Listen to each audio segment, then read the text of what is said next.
G'day coppers, I'm Pan, you're you, and this is Lake of Voices. This is a indie game. It was released on August 29th of this year. It's a little indie game. It's a visual novel by GB Patch Games. So I don't know anything about this game at all. All I know it's I'm not sure if it's a horror or a suspense, but there are multiple endings, and the one thing I did read about it is it said you can save some people, but you can't save everyone. So let's get stuck into it and see what this is about. I don't normally play this type of game, but it is free on Steam, and it is an indie game, and sometimes you just gotta share the love. So you have to make various decisions throughout Lake of Voices. Certain choices are timed. If you survive until the second night, the story will branch into 5 different plot lines based on if you survive until the second. Awesome. Okay. T key opens full. Page up returns to previous text choice.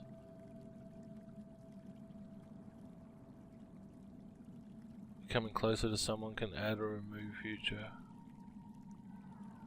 choice options and change how some scenes play out. Okay. My grip on my lantern tightens as the fog around us thickens. While the forest in this area is relatively safe, the forests in this area are relatively safe compared to Sinlos, I can't help but feel my hair stand on end the further we get. Okay, click. My freehand fingers the hilt of my sword. Lucky sword. Something akin to a nervous reflex. Have you seen it before? Probably not. But Mel breaks the silence, either sensing my unease or assuaging my own. Assuaging? That word? I hope it's the latter. I haven't. I've had no reason to go near this cursed lake until now. What of you? Never been here before. But Mel scratches his chin casually as though I were asked what his favourite food is. I traveled a long way around it once before. Not so pleasant. Something about it just frays your nerves. Although, even being near it is enough. So I'm not the only one who feels it. A sense of relief hits me, but not enough to undo the buzzing of anxiety.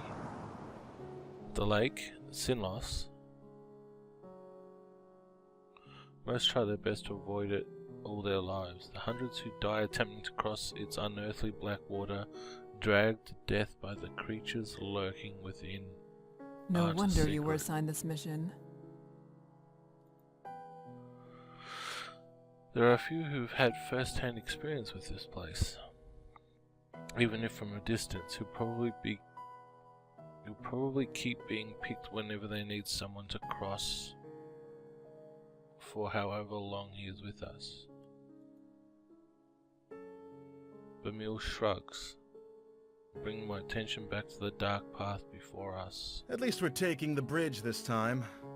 It'll only take 2 days instead of double that, and the sooner this place is behind us, the better. Sure. It would be preferable not to risk it. But time is of the essence. We don't really have a choice. One of our Adelaide villages, Hammer, is being harassed by brigadiers, a band of ruffians.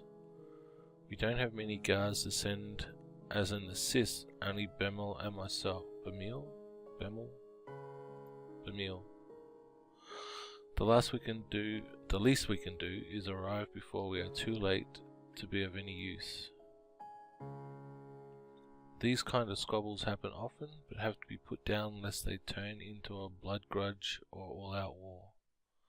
The last we heard, neither option was that far off. I can also see why they chose you to come out here. I glance at Bamil, an eyebrow raised. A slight smile plays across his lips. So... You're always so calm and so serious. Nothing can get to you. You're the best choice they had. So is that me or Bamil? Smile now tugs at my own lips. I would like to thank him, but that wouldn't be so calm and serious as he just described. And if that's how he sees me, I'd like to keep it that way.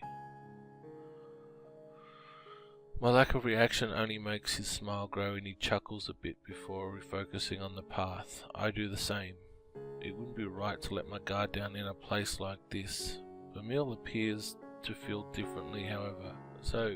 You know the town on the other side of the lake, though.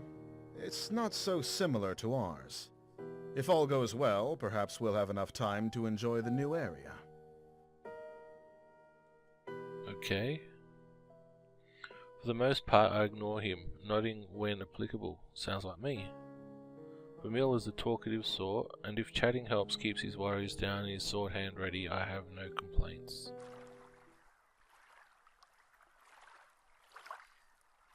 Okay. After a time, the thick fog surrounding us begins to clear. A slick wooden dock comes into view, and with it the sounds of water gently lapping at its sides. Bamil shifts beside me, stretching his lantern arm as far as it'll go. He seems tense. This is the first visual novel I've ever played, so I didn't realise... I suppose visual novel, there's going to be a lot of reading. Someone's already here. A young woman stands by the dock, eyeing us warily. Does she intend to cross tonight?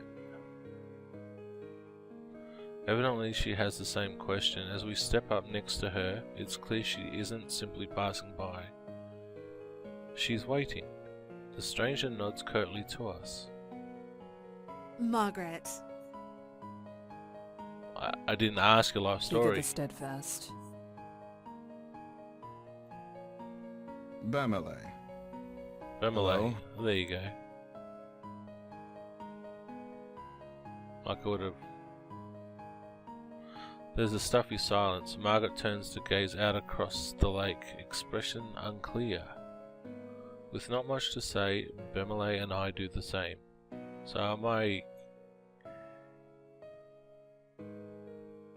Kika, or whatever? Okay. From here, the black surface of the lake looks disarmingly calm. Wind rushes across its surface, and a sound like whispering. Though perhaps it actually is whispering, I concentrate, trying to place the difference, searching for breaks in rhythm. After a few seconds, I feel foolish. As you would. Doesn't matter what the noise is, whether I hear them or not, we're not alone. The Nixie are out there. Nixie? A feeling that I can't quite shake tells me they've already noticed a little group of people on their shores. It feels hostile. My stomach sinks, and I instead address Bamile. Why? Where is the guide? So I'm Kika. Okay. Unless he's on the center island, or on the complete other side, your guess is as good as mine. It's dark as pitch out there. Panic rises inside me. Panic I try hard to quell. We can't cross without him, and we need to get going soon. Don't pay the ferryman. You can't cross with him either. The woman behind us, Margaret, cuts him with something like a snort. What? I know the guide will be here tonight. I have already made arrangements with him to cross. So you've already paid the ferryman. Bemelay and I share a look. The woman seems haughty and willing to put up a fuss. I have his word he'll take me today. It would be wiser for the two of you to begin the trip around if you're really in such a hurry. Or you can make camp here and wait for him to make the trip back if you prefer. What is it, like a... I thought we were taking the bridge.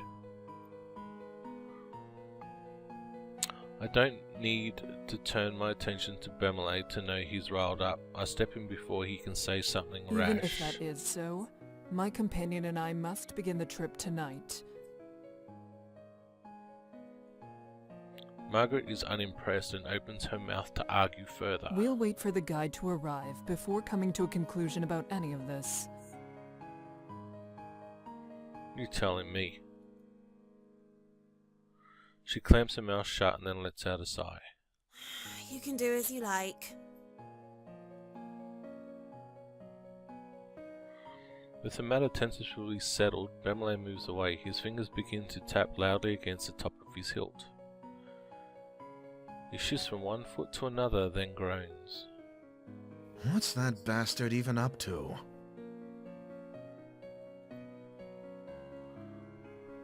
I almost visually start but manage to restrain myself. He probably doesn't know any better, I'm sure of that. It's not worth mentioning. With a mouth like that, you shouldn't even have the right to ask the guide to take you across. Just said bastard, it's not like he said fuck. How ludicrous. He's faced far worse than a bit of foul language. Yeah. Do you know anything that's happened with this lake? I know enough. Margaret is clearly not convinced. She shrugs and makes a show of turning her back to him. The guide's father is Garvin the Exemplar. Garvin never accepted the guide as his son, all the way up until he died, in this lake. Your statement could be seen as tasteless. Oh. What? Bemelay rubs the back of his neck, his face regretful. My apologies to the guide. I didn't mean it that way. I never knew about his...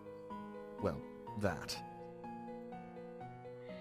A smile spreads across my face, one I quickly wipe away. He really did just misspeak. The silence slowly stretches between the three of us, growing more awkward with each passing second. Margaret seems irritated and Bemelay abashed. I'm sure you are forgiven, Bemelay.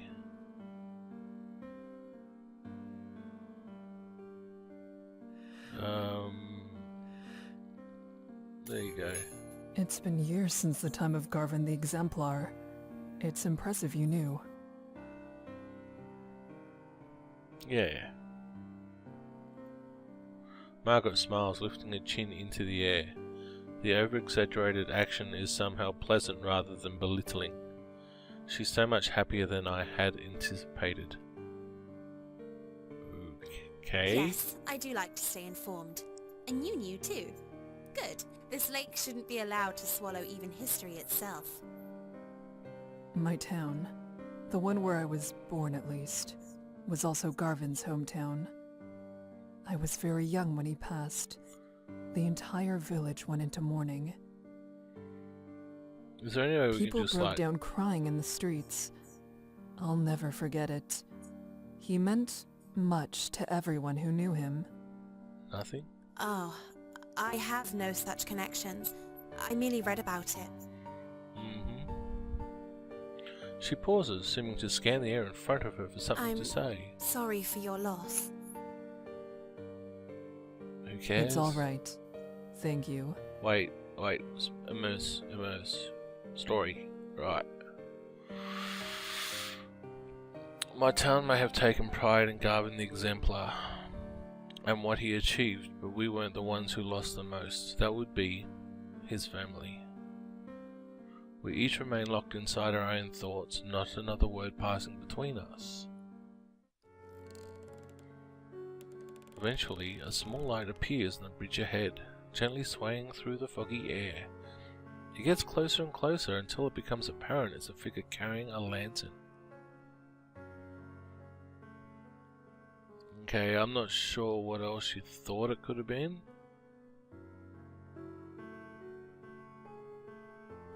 Right. That must be the guide, although I can't shake the ghostly aura it gives off. No. The figure steps up onto the shore, but we wait for him to approach us instead of going to meet him. None of us are sure how close to the waters we can get before it's no longer safe. I'm figuring about where you are now. He stops in front of us and simply stares. Are you the guide of Sinlos? The man nods. He has a sharp face and weary eyes. Well, that's grand. We would like an escort across the lake. Bemele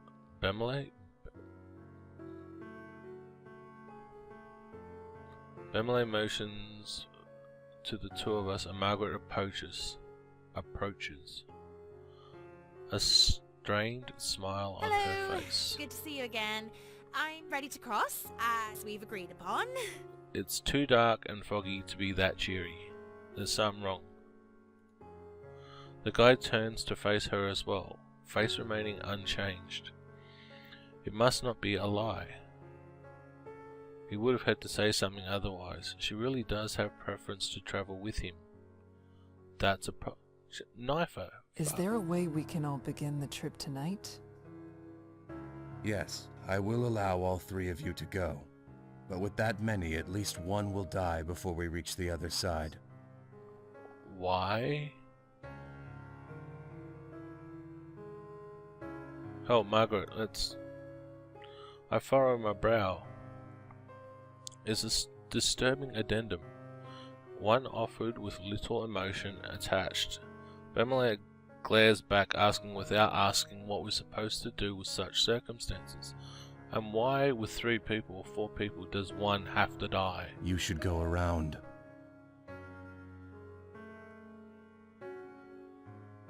Okay. The sentence hangs in the air, the second half unspoken. If you want to leave. We don't have time for that! There are people counting on us for protection. Why does she need to go? And what's the difference between 3 and 4, and why would one have to die? He jerks a finger at Margaret, whose face contorts with anger. I don't need to explain myself to you. My journey has already been put off once, and I was promised I could go today. I will be going under any circumstances. So that's anger? She meets Bemele's eyes with the gaze of steel. He starts to speak and she cuts in. An extra day or 2 shouldn't be that much of a problem for you. Whoever you're meeting can surely wait such a tiny amount longer. Patience is a virtue after all. The night is only so long, and if we're still on the bridges when the sun comes up, we'll all die as they sink back below the surface. If you don't decide soon, no one will be going.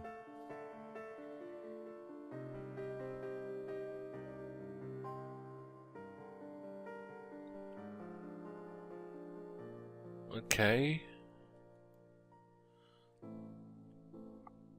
The guide is dispassionate, stoic.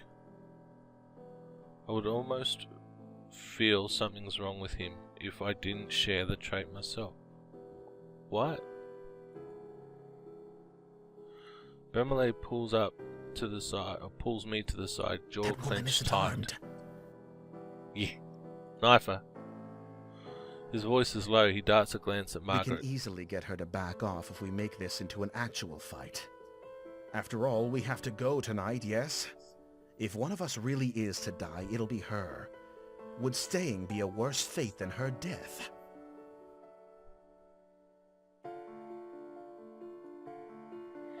I stare at the dock, refusing to meet Bemele's eyes and try to keep my voice as level as possible. We don't know her situation. This isn't a decision we can make for her.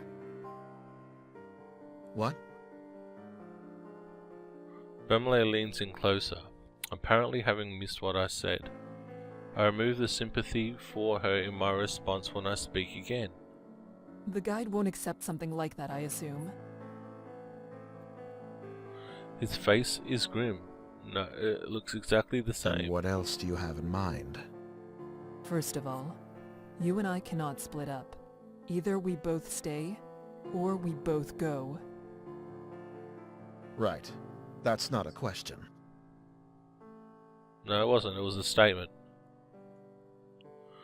I cross my arms, a hand on my chin. I have full confidence in my abilities and in Bemelé's, but there is no reason not to believe that the guide knows exactly what he's talking about. And if there's... Okay. If we go, he might not be able to give the group the attention we deserve, or we each deserve. That would mean we truly would be putting Margaret's life at risk on top of our own. I don't get it. Like, he's a guide, you're two fighting people. Wouldn't it increase the chances?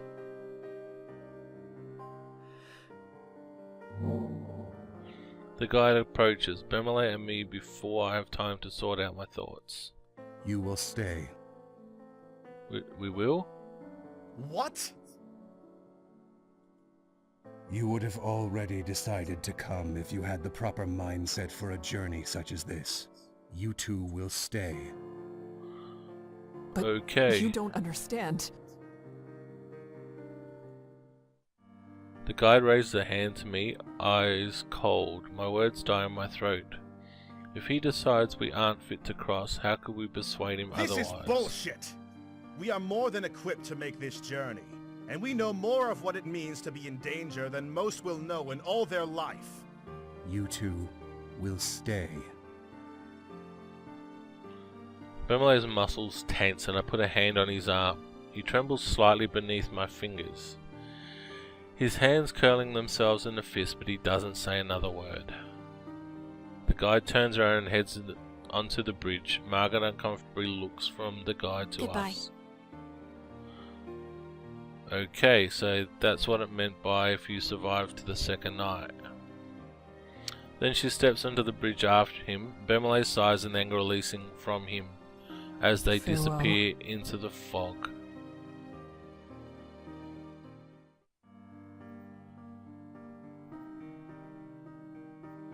We reached Hema safely, though it took much longer than we would have liked. Much of the village had been damaged or even destroyed. It was my fault for taking so long. I did all I could to aid them in defending their town and repairing what could be salvaged. Bemelé was disheartened by how little assistance we were able to provide. However, he could not deny how fortunate we were to both have made it at all, especially after we caught wind of the report given by the guide to the elders for that night. Every village close enough to Sinlos gets informed on what occurs in the lake. He does so because communities wish to be made aware if they have lost one of their own. This time his news was the death of a young woman. The one we spoke to, Margaret, is gone. Okay. I have not heard nor seen the guide myself since then. I must assume that he's still there on the foggy shore, waiting for desperate souls to seek out his light so they may cross the lake through darkness. Although I regret that I was not able to do more to protect these people, no one admonishes me for it. They seem sure I did everything possible. I hope that it's true, even if I cannot bring myself to believe it. Soon Bemelé and I will return home, and we will once again take the long way around. We got an achievement. Safe. My one piece in all of this is that Sinlos will be far behind me in a matter of days, and I need to keep it there. So that is one of the endings. The boring one. Okay, so yeah, I think that'll be enough for one episode. Nice, short, sharp one. I think tomorrow we will start it at that place of decision between making Margaret stay and us going. So we'll try and do as many endings as we can. I mean, the artwork in this is very nice. I mean, look at the shading and it's more of a, like, yeah, a picture book. I suppose being a visual novel. And I mean, it is the first one I've played. It's not the first one I've seen. I have watched other YouTubers play them, but yeah, it's definitely different. Like I said, we'll start at the choice of, or the place of decision tomorrow. Yeah, so if you've played this before, leave some comments below. Otherwise,